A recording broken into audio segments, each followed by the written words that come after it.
Bismillahirrahmanirrahim. Complète sur les ablutions. Là, ce qui m'importe, c'est de vous rappeler des erreurs graves qui sont souvent beaucoup trop commises malheureusement par beaucoup de musulmans et musulmanes, et ils ne se rendent pas compte que ces erreurs annulent leurs ablutions, donc invalident quelque part aussi ou rend. Alors on lave le visage. Le visage, bien sûr, il faut savoir qu'il faut bien comprendre que le visage se délimite. C'est entre donc ici le haut du front, le bas du menton et d'une oreille à une oreille. Et il ne suffit pas de mettre un peu d'eau comme certains font, comme cela. Non, non. Il faut bien verser de l'eau et pour les malikites, accompagner cela de ce qu'on appelle la delk, c'est-à-dire cette sorte de friction. D'accord, on accompagne en frottant bien et on ne se précipite pas. Puisque si un membre qui fait partie des obligations, des piliers, si on veut, des ablutions, n'est pas lavé correctement, eh bien, les ablutions sont invalides, la prière est invalide. Donc ensuite, Allah nous parle ici des mains à laver. Là, ça devient obligatoire. Quand on commence les ablutions, laver les mains, ce n'est pas obligatoire. Mais quand on arrive à ce membre qui est de laver les mains jusqu'au coude, eh bien, les mains doivent être lavées obligatoirement. Et beaucoup, ils lavent leur visage. Et lorsqu'ils arrivent aux mains ici, qu'est-ce qu'ils font? Ils font comme cela. Ils passent leurs mains ainsi.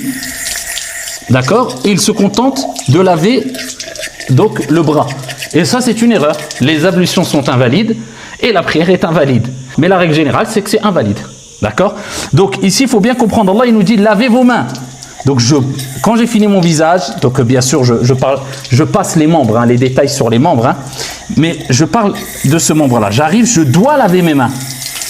Avec at-takhlil bayn al-asabi' pour bien être sûr que l'eau parvienne entre les doigts. D'accord? Bien, je lave. Et ensuite, je remonte.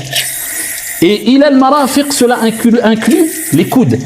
D'accord, c'est ma'a, d'après les hadiths authentiques. Donc je lave bien le coude aussi et j'accompagne avec une légère friction.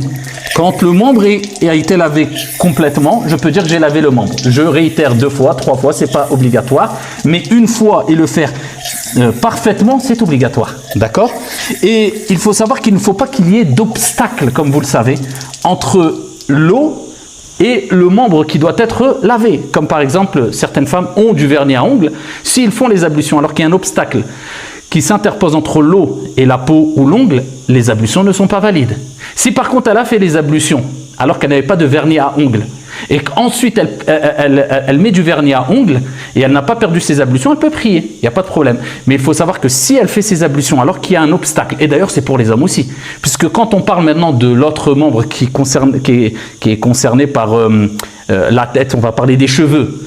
Eh bien quand on essuie les cheveux, certains mettent beaucoup de gel. C'est gel puissance 30 ou je ne sais combien, les cheveux ça devient du béton. Et il faut savoir que ça pose un film, c'est un obstacle entre les ablutions et le cheveu. Donc les ablutions ne sont pas valides. Je ne parle pas de crème ou de gel qui est très léger, qui laisse passer l'eau. Je parle quelquefois, on peut mettre des produits, des types de gel qui sont très très forts et qui empêchent vraiment l'eau, ici qui agissent comme obstacle entre l'eau et la chevelure. Donc ça aussi c'est un problème. Il faut avant de faire ces ablutions, de faire l'essuie complètement sur les cheveux, il faut bien sûr se débarrasser de ce gel-là. Et ensuite, bien sûr, on essuie, je ne rentre pas dans les détails, hein, on essuie les oreilles, etc. Ce qui m'importe maintenant, c'est les pieds aussi. Les pieds, ce membre qui est obligatoire mentionné dans le verset coranique où Allah parle des 4 membres qu'on a cités, donc le visage. Donc à l'intérieur du visage, il y a le nez, la bouche, je ne rentre pas dans les détails. Donc il parle des mains, on lave bien les mains. D'accord, jusqu'au coude. Il parle donc d'essuyer les cheveux. Donc on essuie bien, on s'assure qu'il n'y a pas d'obstacle. D'accord, un aller et un retour. D'accord, il n'y a pas ijma' sur la question du retour. Mais il faut s'assurer au moins que les mains sont humides et qu'on essuie bien. D'accord, en commençant ici au début des cheveux et qu'on va jusqu'à derrière la chevelure et qu'on revienne pour les hommes et pour les femmes. Mais ce qui est le plus important, c'est l'aller. D'accord. Et ensuite, il y a les pieds. Et les pieds, c'est ilal ka'bayn, c'est-à-dire qu'on doit laisser couler l'eau et en même temps faire ad-dalk, c'est-à-dire on frotte un peu le pied légèrement partout et on s'assure que ça monte jusqu'au cheveu, puisque certains lavent simplement que le dessus des pieds avec un peu la plante et ils pensent avoir fait les ablutions. Leurs ablutions sont invalides, donc la prière est invalide. L'acte d'adoration pratique le plus important auprès d'Allah, la prière as-salah, est invalide.